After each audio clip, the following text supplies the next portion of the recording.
মহা বিপদে আছে বাংলাদেশ দল, সমীকরণ অন্য কথা বলছে। সুপার ফোরে কি যেতে পারবে টাইগার বাহিনীরা? বাংলাদেশ তাদের প্রথম ম্যাচে হংকংয়ের বিপক্ষে জয় পেলেও দ্বিতীয় ম্যাচে শ্রীলঙ্কার কাছে হেরেছে বড় ব্যবধানে। অন্যদিকে বাঁচা মরার ম্যাচে আফগানিস্তানকে হারিয়েছে ৮ রানে।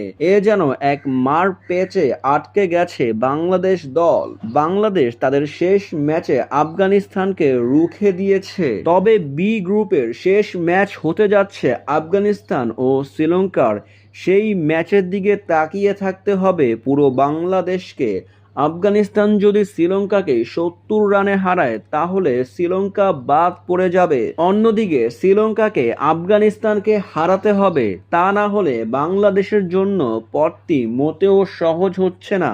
আফগানিস্তান ও শ্রীলঙ্কার ম্যাচটি হবে বাংলাদেশের সুপার ফোরে যাওয়ার ম্যাচ। এই ম্যাচে কে হারবে বা জিতবে তা এখনো বলা যাচ্ছে না। এই ফলাফল জানা যাবে মাঠের লড়াই শেষে। 18ই সেপ্টেম্বর দেখা যাবে আফগানিস্তান ও শ্রীলঙ্কার ম্যাচটি। প্রিয় দর্শক, অবশ্যই জানিয়ে যাবেন বাংলাদেশ কি সুপার ফোরে খেলতে পারবে।